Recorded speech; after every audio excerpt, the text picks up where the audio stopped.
Siapakah dari umat Nabi yang dijamin tidak akan diazab dalam kubur? Satu, umat Nabi yang dijamin tidak akan diazab di dalam kubur. Yang pertama, kullus syuhada min ummati Muhammad sallallahu alaihi wasallam. Seluruh orang-orang yang ketika akhir hayatnya syahid. Ketika akhir hayatnya syahid. Saya ringkaskan. Yang syahid itu yang paling level tertingginya yang terbunuh demi menegakkan kalimat Allah di medan perang melawan orang kafir, kafir komunis, kafir syiah, kafir musyrikin, kafir-kafir lainnya, perang dalam rangka membela agama Allah, meninggikan kalimat Allah, tentu di atas ilmu, meninggal syahid. Rasulullah bertanya kepada para sahabat, kalian tahu siapa-siapa yang syahid? Sahabat Nabi menjawab, sebatas yang ini saja. Oh, kalau begitu kata Rasulullah, sedikit amat yang syahid dari umatku. Enggak. Yang syahid dari umatku kata Rasulullah belasan kelompoknya. Ada yang tenggelam sementara dia mukmin, matinya tenggelam karena tsunami kah?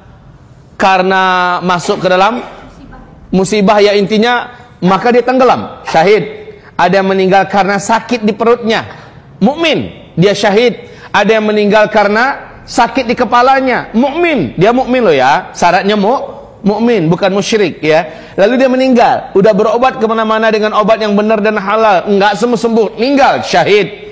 Siapa meninggal demi mempertahankan akidahnya dan agamanya lalu dibunuh, syahid.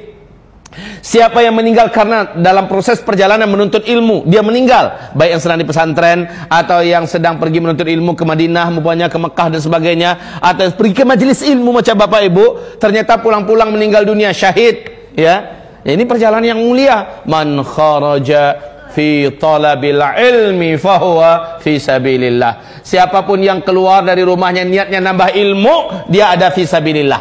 Sampai kapan? Sampai dia kembali sampai di rumah. Jadi Bapak Ibu selama pulang pergi ini perjalanan yang paling berharga dan paling mahal yang Bapak Ibu tempuh, yaitu perjalanan fi sabilillah. Andai ada terjadi apa-apa di jalan, syahid ya.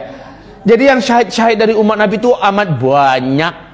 Termasuk yang meninggal dunia karena mempertahankan hartanya, mempertahankan kehormatannya, dibunuh, maka dia syahid. Siapa yang meninggal dunia kata Rasulullah sallallahu alaihi wasallam dalam keadaan dibakar atau terbakar, bukan membakar diri ya, maka mereka seluruhnya adalah syahid. Ini yang pertama, mereka bebas dari azab kubur. Ditanya, mungkin ditanya, tetapi dalam hadis Imam Ahmad dan At-Tirmidzi Rasulullah SAW bersabda, bahkan yang syahid tidak akan ditanya di dalam kuburnya. Subhanallah. Cuma masalahnya kita kan nggak bisa menentukan kita bisa syahid atau tidak. Ini masalah kita. Bapak Ibu yang kami muliakan, kalau begitu maka biasakan diri kita ada di atas kebiasaan-kebiasaan yang mulia, di mana jika seseorang meninggal dunia, umumnya kata Nabi kita, seseorang hanya akan meninggal di atas kebiasaan apa yang biasa dia buat.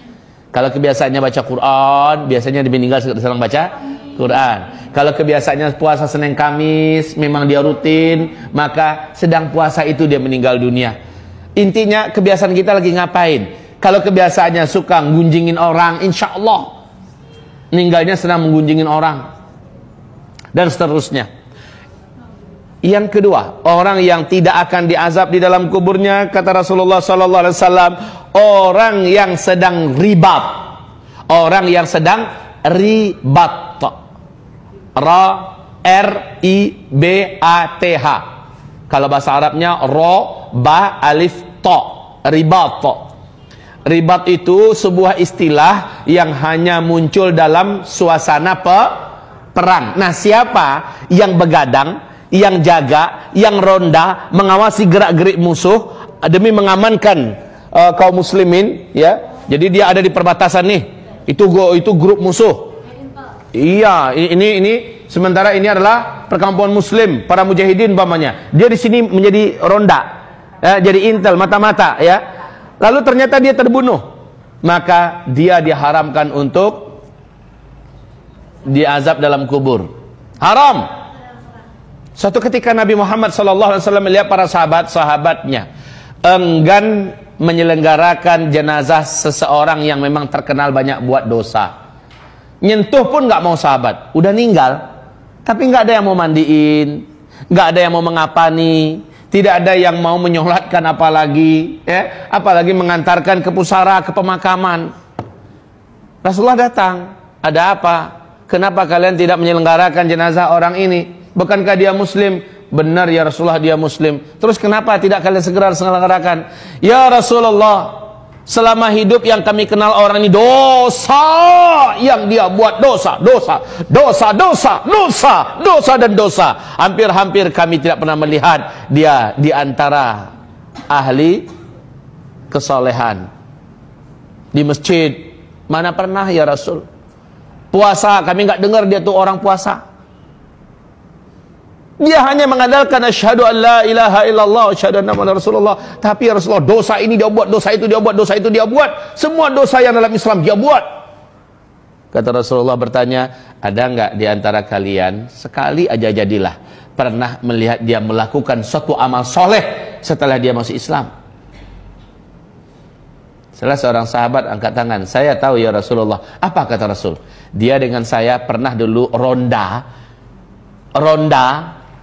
jaga-jaga. Dalam bahasa hadis, kami sama-sama satu malam ribat bareng. Ribat, bukan ribat ya, ribat. Kami pernah ribat bareng.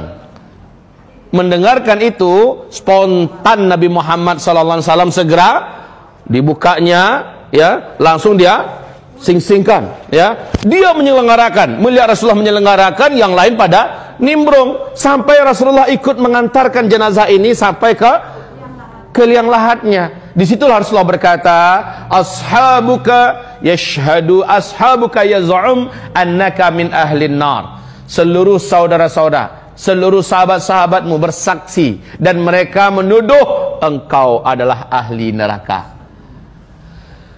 Wa ana ashhad annaka min ahlil jannah. Sementara kata Rasul, saya bersaksi engkau adalah ahli surga. Dahsyatnya ya, ribat ini dahsyat. Peluang ibu untuk ribat ada. Ibu bakar semangat suaminya, Mas, kamu berangkat Mas. Aku bersama orang-orang beriman yang lain di sini. Kami akan menjaga diri kami. Ya, Mas berangkat. Selama Mas ibu, suami ibu ikut ribat, pahalanya mengalir sepenuh dia dapat. Allahu Akbar. Ya, kalau dia berjihad, dapat pahala seberapa banyaknya, dijamin ibu dapat semuanya. Ustadz, kami udah nggak punya suami. Kami adalah GJI, Grup Janda Indonesia. Gimana Ustadz? Nggak apa-apa. Ada anaknya nggak yang laki-laki? Kasih semangat. Ngalir ke ibu pahalanya. Ada menantunya nggak yang laki-laki? Kasih semangat anak perempuan kita supaya suaminya juga dilepas.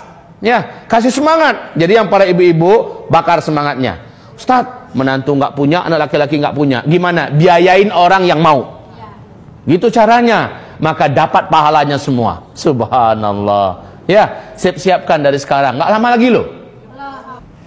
Dan di manakah ribat yang paling mulia kata Rasul? Di akhir zaman, ribat yang paling keren, ribat yang paling tinggi derajatnya, ribat yang paling mulia adalah di Syam.